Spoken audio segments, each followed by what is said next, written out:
I was 20 years old. I was at my lowest point. And then one day, and I remember the exact day, March 27th, 1975, I was helping my mother in her beauty shop. My mother owned a beauty shop up in Mount Vernon. And there was this older woman who was considered one of the elders in the town. And I didn't know her personally, but I was looking in the mirror, and every time I looked at the mirror, I could see her behind me, and she was staring at me. She just kept looking at me. Every time I looked at her, she kept giving me these strange looks. So she finally took the dryer off her head and she said something I'll never forget. First of all, she said, "Somebody give me a piece of paper. Give me a piece of paper." She said, "Young boy, I have a prophecy, a spiritual prophecy."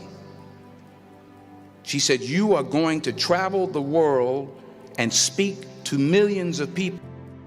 I began at Fordham University as a pre-med student. I took a course called cardiac morphogenesis. I couldn't read it, I couldn't say it, I sure couldn't pass it. So then I decided to go into pre-law, then journalism. And with no academic focus, my grades took off in their own direction. I was a 1.8 GPA one semester, and the university very politely suggested that it might be better to take some time off. I found that nothing in life is worthwhile unless you take risks.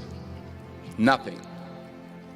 Nelson Mandela said, "There is no passion to be found playing small and settling for a life that's less than the one you're capable of living." Fail big. You will fail at some point in your life. Accept it. You will lose. You will embarrass yourself. You will suck at something. There's no doubt about it. In the acting business, you fail all the time. Early on in my career, I auditioned for a part in a Broadway musical. Perfect role for me, I thought. So I'm in the wings. I'm about to go on stage, but the guy in front of me, he's singing like Pavarotti, and I'm just shrinking. I'm getting smaller and smaller.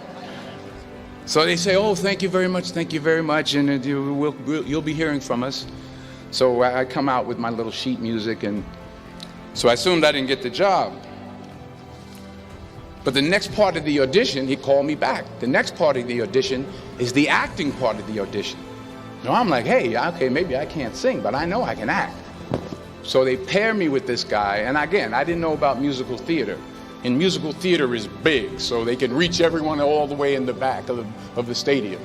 And I'm more from a realistic, naturalistic kind of acting where you actually talk to the person next to you. So I don't know what my line was. My line was, "Well, hand me the cup." And his line was, "Well, I will hand you the cup, my dear. The cup will be there to be handed to you."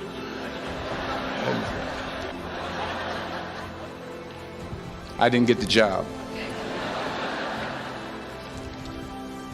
But here's the thing. I didn't quit. I didn't fall back.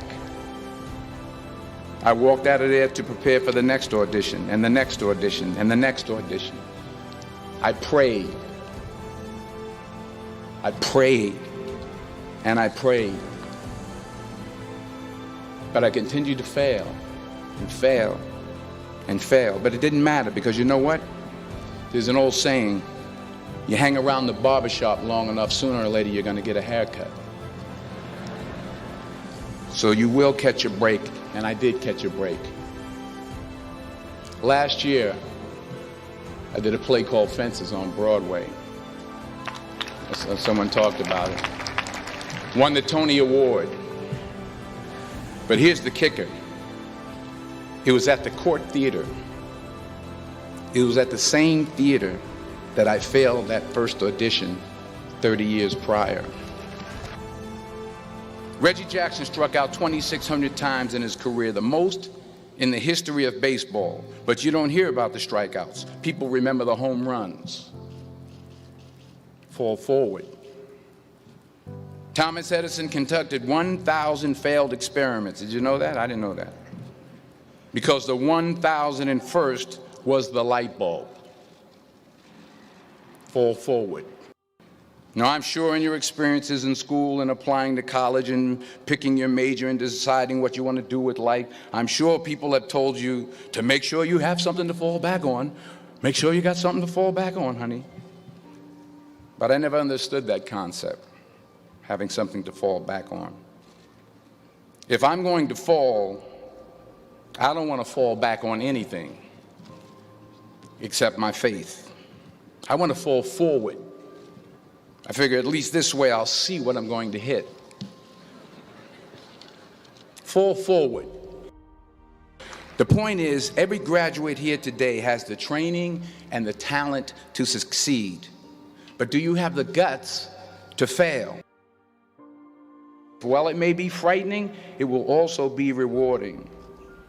Because the chances you take, the people you meet, the people you love, the faith that you have, that's what's going to define you.